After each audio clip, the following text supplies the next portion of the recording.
Hello there, Commodore fans. This is Afix Technol once again. Realize it's been a crazy long time since I made a video. I'm sure it kind of goes without saying, but this year has been a pretty big steaming pile, to put it quite lightly. Anyways, yesterday I got a package in the mail, which is the first new Commodore 64 goodie that I've gotten in a long time. And what you're looking at here is the Shuriken. This is the RF modulator replacement, and it is manufactured by Commodore Forever, and it's available for purchase. I think you can get these on eBay and also his website if you're interested in one of these. So I figured in my comeback video here, which is the first video I've done in at least a year, I would do a short little video review of this little bad boy. So in preparation for this video, this is my classic chip testing board, which has been featured on the channel many times. And as you can see, it is still very much alive and well.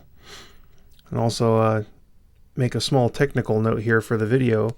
I am attempting to film this one in 60 frames per second, as I'm pretty sure my previous videos were all in 1080p at 30 frames a second.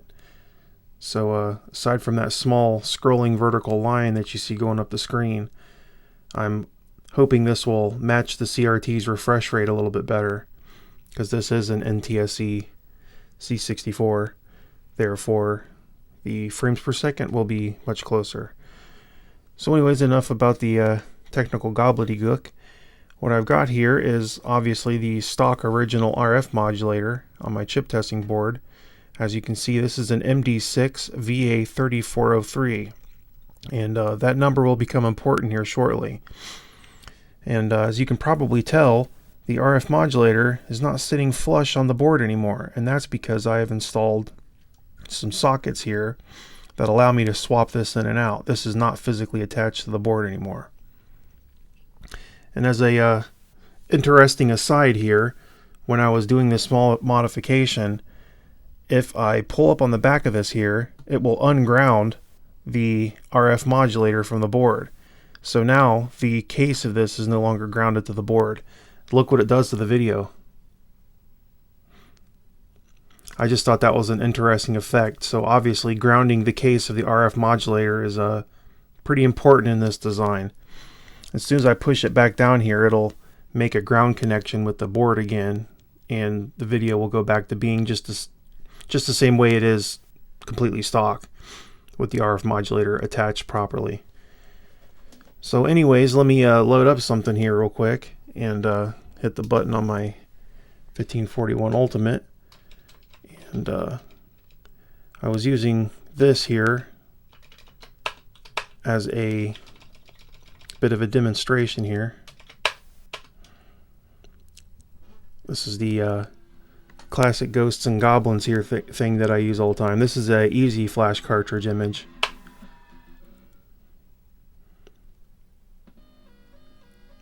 This particular photograph here is or picture rather, is really good for, you know, checking the quality of the video output of a Commodore 64. As you can see, this original RF modulator output on these 250407 boards. Now this particular, my chip testing board happens to be a Rev C.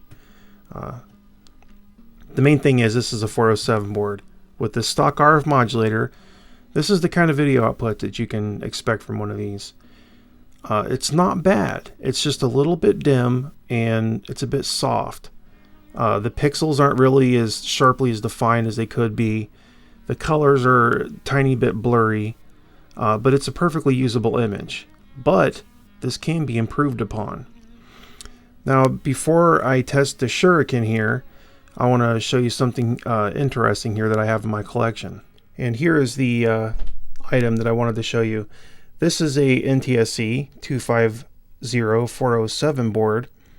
And the interesting thing about this board is it came originally stock with the MD6 VA3405 RF modulator. This RF modulator is the one that came stock with the 425 boards from 1984. As far as I know, this was factory installed. I've had the backing shield off of this board before, and I don't think this has been tampered with. I don't think it's been replaced. I think it came originally from the factory with this. Now, the reason this is important is because this is a modified, upgraded design of the RF modulator. And if you install one of these later 1984 or later RF modulators on a 407 board, what you end up with is the really nice, crisp, and bright video signal that you get out of the 1984 and later boards. So even though this is a 407 board, the video output, for all intents and purposes, is pretty much identical to the later 1984 boards. And you can already see how much brighter this text is right here. I will go ahead and load back up the... Oh, there we go. Load back up the Ghosts and Goblins here and show you how much nicer that looks. Now, as you can see, the pixels are much sharper. They're far better defined. The colors are a lot brighter. They pop more. They're more vibrant. It's just overall a much crisper, nicer video display output. So that's what you get here when you have one of these VA3405 RF modulators on a 407 board. And I just thought this was interesting because I don't know how uncommon or rare these particular boards are, but in all the years I played with Commodore 64s, this is the only 407 board I've ever seen that apparently came stock with one of these later RF modulators in it. So let's get on to testing the Shuriken and see how it performs. Alright, we've got the chip testing board back on the bench here, and back to the stock modulator. Now, I'm only doing this for video purposes. I would not recommend you do this to your own Commodore 64, but this is my chip testing board, and if I break it, I can fix it. And I'm also a trained professional. So this thing's on right now. As you can see, it's, you know, the dim, blurry output. I'm going to hot swap these RF modulators while it's on.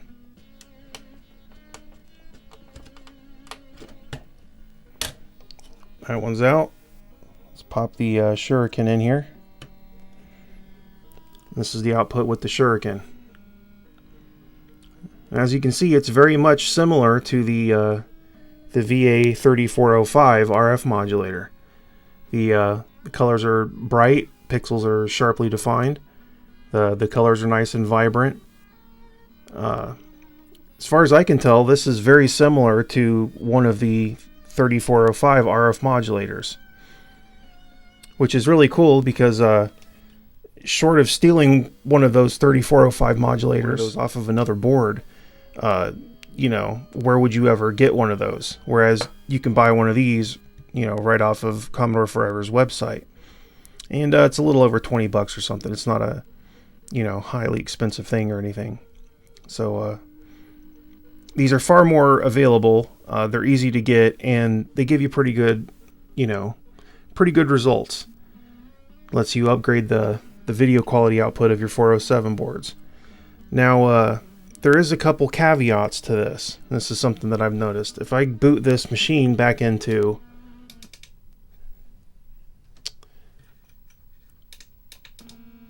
Oh, oops. Yeah, that happens sometimes. Elderly hardware, it has a mind of its own. Anyways, if I go back into the basic boot up screen here, I'm not sure if you can see this, but there are some very visible jail bars in the display. And these aren't necessarily as prevalent on the original 3405 RF modulator. And something else I'm going to try real quick is I happen to have a Lumafix board. It's actually integrated with a TOLB, the other little board. It's a clock circuit replacement also. So I'm going to install a Lumafix on here and see if I can't dial out these jail bars while the Shuriken is in use. If I can do that, this would be, I think, probably the ideal RF modulator replacement. Alright, now I have the Lumafix installed. And as I mentioned, this is the Lumafix with the TOLB integrated into it. And basically what that is it completely eliminates the onboard clock circuit. And when you buy these things, you can choose to buy them in NTSC or PAL format. And you can see these two little adjustable potentiometers here. And one is adjustable for the AEC line, and the other one is adjustable for the Phi 0 line, PHI 0. And basically the way these work is by taking those two signals and basically inverting them and mixing them back in with the video signal. And what I've done here is I've intentionally tuned this Lumafix to be absolutely as bad as it can possibly be, just to show you an example of like a worst case scenario of the jail bars. Now I'm going to go ahead and twiddle these dials here a little bit with my little jeweler screwdriver and see how good I can get this video quality output. Alright, as you can see, I've got it pretty well about as close as I can get it. The jail bars are almost completely eliminated. And to be honest with you, it actually looks a little bit better in person than it does through the camera. The camera's magnifying the results here a little bit better, or a little bit more than it looks to my naked eye here. So that's the kind of results you can get with the Lumafix board. I'm sure if I sat here and really, tweaked on these, I could probably get it even better still. The difficulty is here, I'm recording holding an iPad in one hand, and it's not the most ideal video filming setup in the world, but it's what I got, so it's what I work with. So anyways, let's try a couple games here real quick and some parting thoughts on the Shuriken and the channel in general. I've went ahead and booted up Zeta Wing here, and Zeta Wing is a really cool shoot 'em up game programmed by Sarah Jane Avery that came out a little while ago. And in my estimation, this is probably one of the best shoot 'em up games to ever come out on the Commodore 64. Now I'm a wussy, so I play with auto fire on. So could try to play a little bit of this here while recording with one hand, so forgive me if I'm not awesome.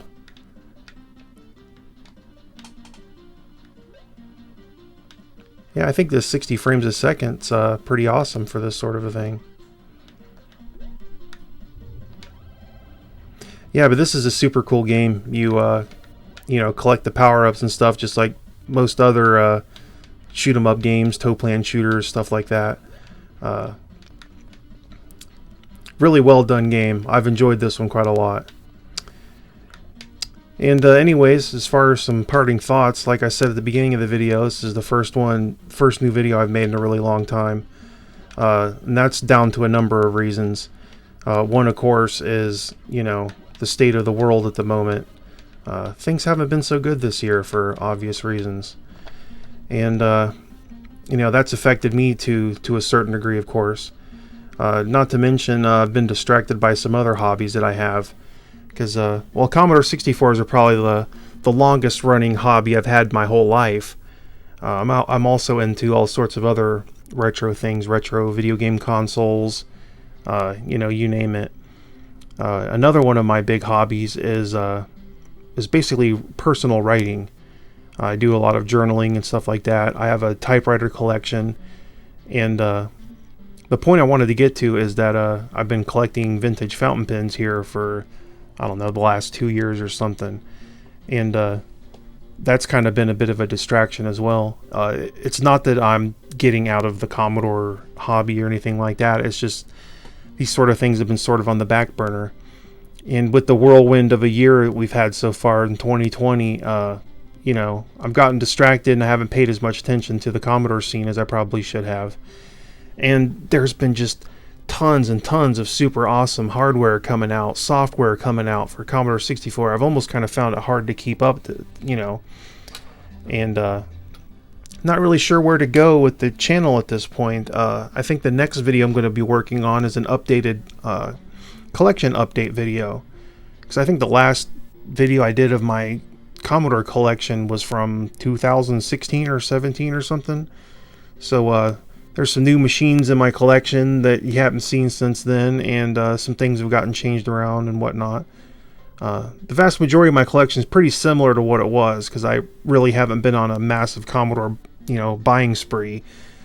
As far as the repairs and stuff go, I'd love to do more repair videos, but getting a hold of broken Commodore 64s at a price that makes sense is it's just become very difficult. I'm sure any of you who have, played around on eBay have noticed the prices of Commodore stuff have been steadily rising and rising over just the past couple of years alone. And it's, gotten to the point where, I almost can't afford to get into that market, because, why would I buy a broken Commodore 64 for, $100, $150, or whatever they happen to be going for, when you can buy a refurbished working one that's already been gone over for, that price, or, a very similar price to that. It just doesn't make economical sense to me. So if I could find a supply of genuinely broken Commodore 64s to show people how to repair for the channel, I certainly would do that still. But like I said, it's just difficult for me to get a hold of them now. So anyways, this has been a review of the Shuriken RF Modulator replacement by Commodore Forever. And hope you guys enjoyed the video, and I hope to be back soon with another one. And hopefully it won't be another year from now. Anyway, everyone, take care out there, stay safe, and talk to you guys next time.